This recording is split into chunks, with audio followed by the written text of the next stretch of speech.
Hi. Say hello. Hi. Hello. Welcome back to the channel. So, a few weeks ago, I posted 2 or 3 videos. One of those videos was Elijah saying the days of the week. The other video was him saying the months of the year. And I think there was a third video.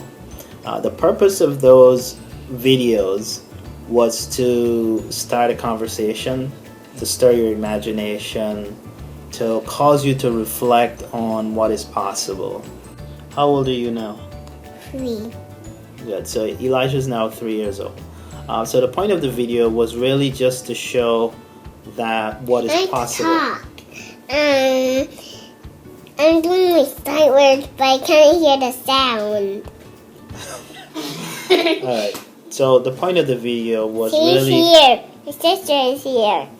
The point of the video was just to highlight what is possible with respect to learning, and of course there's a lot that would go into it, including the age of the child, development of the child as a parent or guardian, your own capacities. Alright, see ya. Whether it's education, the amount of time that you have to dedicate to the process, those all play into whether or not you would achieve those results within the time frame that another person might be able to achieve it. The process or the steps that resulted in his being able to say the days of the week, the months of the year, which typically will take for students, for some children, it will take until maybe 4, 5, and in some extreme cases, I think a child can be older than 5 and still not know the months of the year.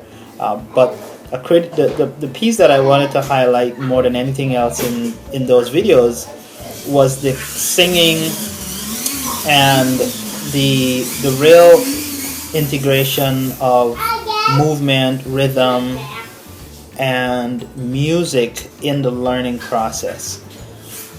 The other piece that I did not include in the video description was the fact that a lot of routine was involved in the results that you saw. We have a chart that has the days of the week, the months of the year. Every day we would go through. We would at the beginning of the day, first thing in the day, I would ask him what day is today, or maybe we'll start with today's Friday. Yesterday was Thursday. Tomorrow will be Saturday. So he's very familiar with the days of the week with respect to interacting and actually saying the word. He's actually able to sing the song very well, but what you'll notice in the video is he stops to clarify what specific words mean. So that's actually a higher level of processing. So he's not just rote memorization and just repeating information based on what I have presented to him, with me being the authority, but he's actually processing it for himself.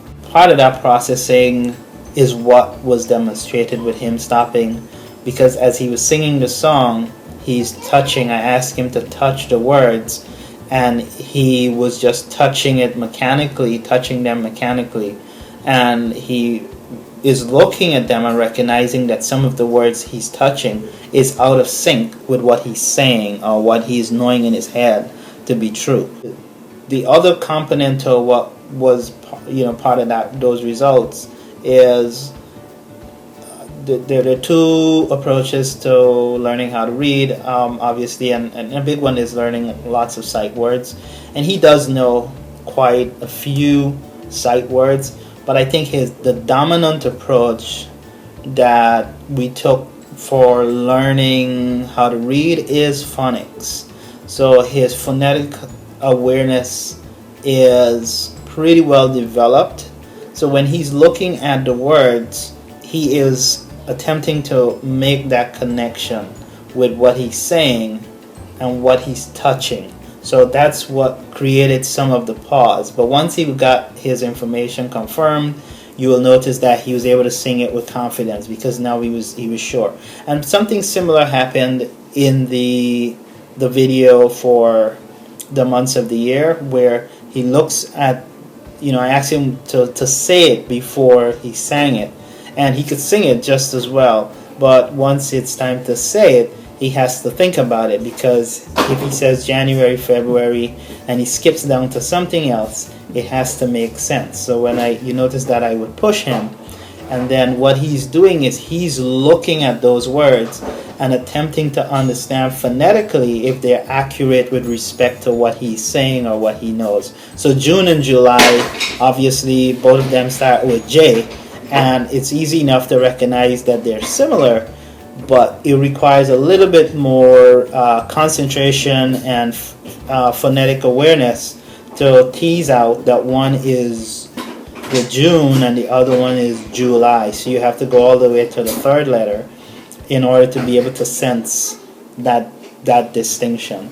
And he's not able to do it perfectly, but for the most part, the awareness and a substantive understanding of the relationship with the word that he's thinking about or saying and what he's seeing, that exists, right? And that comes from really working at the fundamentals. So the fundamentals would be the phonics, really going at the phonics early on.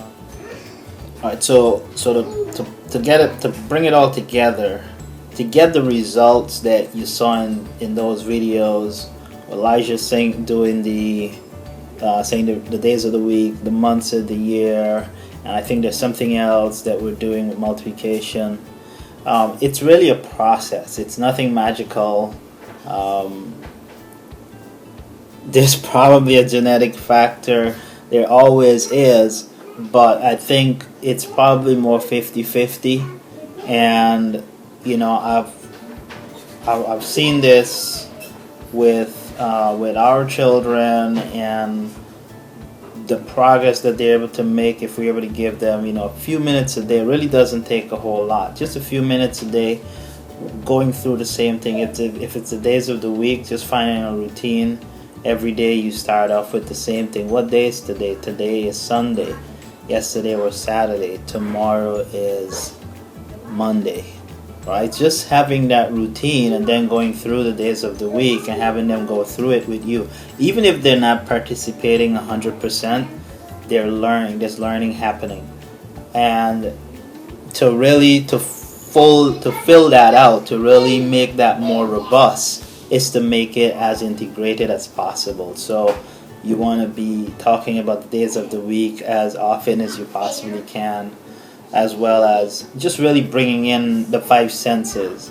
So the sight, right? They're able to see it. It's visual. It's something that they can touch. So you have sight, you have sound. I'm not really sure how to integrate smell into the process. Maybe you could be cooking some delicious curry goat or something. I mean, I don't know what your dish is, but whatever it is, you find something that works for you. So that might be a component that I've not employed, but you might employ it and might find out that it works really good. So the rhythm piece is just really the kinesthetics, the movement. So what we were not able to see with that video is, while I was filming that video, he was actually lying down and he's reaching up and he's rolling over. This is the way he is. That's kind of his process. Very physical. He's rolling. He's wrapping around my legs.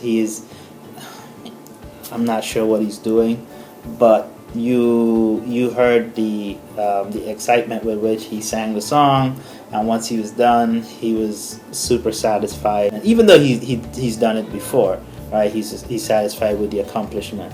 So I mean, just really getting all the senses involved and as much of it at the same time as possible. At least for Elijah, that seems to work very well. The more ways that he's able to connect with whatever it is he's learning, it seems that it sticks, and it seems to be more substantive than maybe if he's given a piece of paper that says, here is the word, memorize it. The idea is we want to just be sensitive to all of the ability that the child is bringing to the process, and also for you. as a parent, as a guardian, you want to bring all of yourself. So the clap hand, right? You could just do the clap. Sunday, Monday, all of that stuff I think play a significant role in how the processing happens, and it creates who knows, right? I'm sure that there are things that are happening at the neuronal level that when you include like the clap, that it cements that word or that concept into the brain in a way that doesn't happen if you're just reading it dry. Sunday, Monday, Tuesday, Wednesday. All right, so this is just my experience I'm sharing with you, and if any of this content is remotely interesting or beneficial, please hit the like button, subscribe, hit the notification so you'll know when we drop something new, and please leave us a comment, and we like hearing from you. And for sure, if it's not something that resonates with you, maybe you say, look, I don't have any young kids in my house, but you have a neighbor, or maybe you have a grandchild, or you have a young child in Sunday school, or maybe in your kindergarten or some other place that could benefit from this information. Help us to get the word out. Share, and share. So thanks again for watching, and we will see you.